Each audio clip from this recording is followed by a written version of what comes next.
안녕하세요. 안녕하세요. 네. 자, 법규 강의하고 있는 김희영입니다. 우리 착한 사람을 뭐라 그래요? 법 없이도 살 수 있는 사람, 이렇게 얘기를 하잖아요. 근데 법 없이 살 수 있는 사람을 다시 두 부류로 나눌 수 있다면, 하나는 법에 대해서 아주 잘 알고 있는 사람, 그걸 우리 유식한 사람이라고 할까요? 하여튼 법에 대해서 잘 알고 있는 사람이 있는가 하면, 법에 대해서 무지한 사람이 있단 말이에요. 근데 법에 대해서 잘 알고 있는 사람은 어떤 게 범법행위고 어떤 게 합법화된 행위인지를 알아. 그러다 보니까 그러니까 범법행위를 안 하게 되는 거죠. 그러니까 영원히 착하게 살 수가 있어요. 그런데 비해서 법에 대해서 무지한 사람, 또 법에 대해서 알려고 하지도 않는 사람은 자기도 모르게 범법행위를 하는 경우가 꽤나 많습니다. 예, 그래서 나는 그냥 남을 도와주는 입장에서 했는데요. 근데 그게 나중에 범법행위로 가게 된다는 거죠. 그래서 대부분 보면 우리가 나중에 이제 간호사가 되잖아요.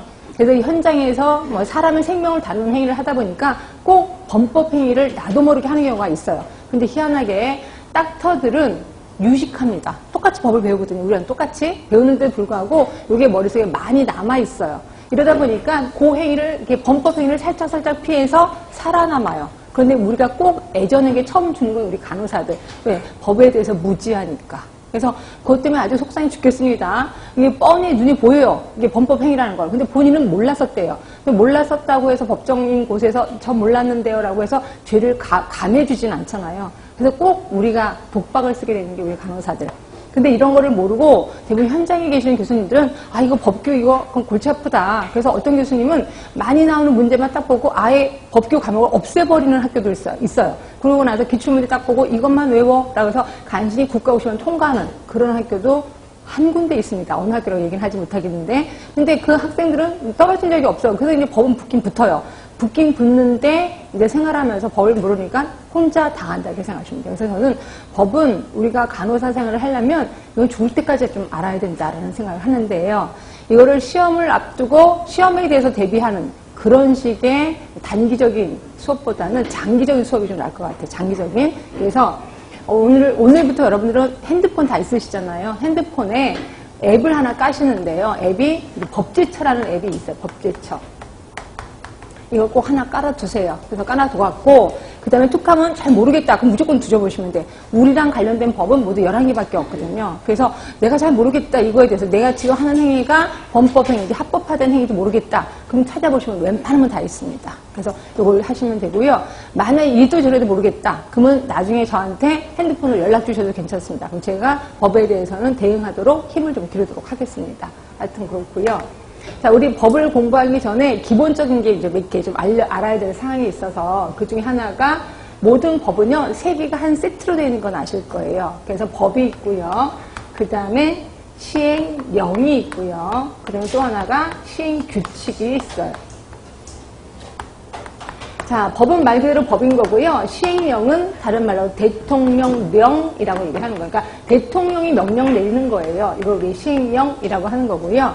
시행규칙은 누가 명령을 내리는 거냐면 보건복지부령이에요. 그러니까 보건복지부가 명령을 내리는 거예요. 그래서 밑으로 갈수록 약간 현실적인 거예요. 현실적인 거. 그리고 위로 올라갈수록 약간 기본적인 것만 제시를 하고 있는 거야. 그래서 대부분 현장에서는 우리 시행규칙에 좀 신경을 써주시는 게 좋고요. 그러나 국가고시를 대비할 때는 당연히 법에 대해서 시험에 좀 많이 나오겠구나 이렇게 생각하시면 돼요. 그래서 주로 법에 대해서 제가 가르쳐 드릴 거고 또 반드시 알아야 될 것들이 령이나 규칙이 있어요. 그러니까 이런 것들은 몽땅 다 하지는 않을 겁니다. 령이나 규칙은 다 하지는 않을 거고 필요한 사항만 제가 이게 파리가 이런 필요한 사항만 거기 우리 책에 보시면 네모 박스로 되어 있을 거예요. 이게 영이나 규칙 쪽이에요. 그래서 대부분 시험 문제는 영이나 규칙은 잘 안 나오는데 그래도 나올 것들이 좀 있어서 제가 거기다 표시를 해놓은 거고요. 근데 나중에 현장에 가시면 영이나 규칙을 좀 알고 계시는 게 좋습니다. 그래서 이거 신경 쓰시고요. 그 다음에 또 법에 대해서 또 기본적인 내용이 또 하나 있는데 그게 이제 뭔 소리냐면 기본 계획서라는 게 하나 있어요. 기본 계획서. 이건 법마다 기본 계획서가 있습니다. 그러니까 우리가 11개의 법을 배울 건데 11개의 기본 계획서가 있다고 생각하시면 돼. 이 기본 계획서는 기본이기 때문에 누가 짜냐면 높은 사람이 짭니다. 높은 사람 대통령이 아니라 보건복지부 장관이 짭니다. 보건복지부 장관. 자, 이거를 몇 년에 한 번씩 짜냐면 기본 계획은 대부분 5년에 한 번씩 짜요. 그리고 나서 이거를 그 밑으로 내려요. 자, 이 서열은 좀 알고 계시는 게 좋아요. 그 밑이 누구냐면 시도지사. 그러면 시도지사는 이 기본 계획을 근거로 자기 시, 자기 도의 실행 계획을 짭니다. 이때 실행 계획은 대부분 매년 짭니다. 1년짜리예요. 그렇죠? 그리고 이걸 또 밑으로 내려요. 그 밑이 누구냐면 시군 구청장이에요. 자, 제가 걱정돼서 하나 물어보는데요. 시도지사의 시하고 시군 구청장의 시하고 같은 사람일까요? 다른 사람일까요? 당연히 다른 사람이죠. 시도지사의 시는 서울특별시, 이렇게 큰 시를 얘기하는 거고요. 시군구청장의 시는 뭐 안양시, 용인시, 이렇게 조그만 시를 얘기하는 겁니다. 그래서 분명히 다릅니다. 그래서 시군구청장은 이 기본계획, 그리고 시도지사의 실행계획을 근거로 자기 시, 자기 군, 자기 구의 실행계획을 또 짭니다. 이것도 역시 매년 짭니다. 1년에 한 번씩 짜요. 자, 그러면 이게 이제 기본계획이야. 결국 위의 뜻이 밑으로 내려가는 거죠. 그러니까 어떤 계획서냐면 상의 하달식의 계획을 하게 되는 거죠. 자, 근데 이게 11개의 법 중 10개가 이런 형태를 취하고 있습니다. 근데 한 가지만 밑에서부터 위로 올라간다는 거죠. 그게 뭐냐면 지역보건법에 나와 있는 지역보건 의료계획서라고 굉장히 유명한 계획서가 있습니다. 그 계획서는 밑에서부터 위로 짜서 올라가고 있습니다. 그래서 그 계획서는 당연히 시험 문제가 좀 나올 거다라고 보시면 되고요. 그거 외에 나머지는 무슨 뜻인지 몰라도 그냥 기본계획 느낌 들어. 그럼 무조건 5년. 그리고 밑으로 내린다. 이것만 기억하시면 웬만하게 답을 쓰는 경우도 좀 있거든요. 이런 것도 좀 그냥 상식처럼 알아두시는 게 좋을 것 같고요. 자, 그리고 이렇게 보고 그럼 요거에 따라 이 서열을 안다면 요 계획서를 수행하는, 실행하는 사람은 누굴까요? 자, 요 지금 서열 알려드렸습니다. 자, 여러분 이제 유추를 지금부터 하셔야 돼. 이 계획서대로 실행하는 사람 누굴까요? 예, 시군구청장이요. 실행계획자고 자기가 실행을 하는 겁니다. 그러니까 시군구청장이 실행을 해요. 그리고 또 한 사람 누굴까요? 시도지사. 시도지사도 실행계획을 하고 자기가 실행을 하는 거예요. 결국 실행하는 사람 두 사람입니다. 시군구청장, 시도지사. 그렇죠? 자, 그러면 요거를 계획서대로 잘 실행을 했는지 안 했는지 평가하는 사람 누굴까요? 평가하는 사람. 누가 할까요? 네, 보건복지부 장관이 평가하겠죠. 누구 거를? 시도지사의 실행을 평가할 겁니다. 그렇죠? 그래서 보건복지부 장관이 평가합니다.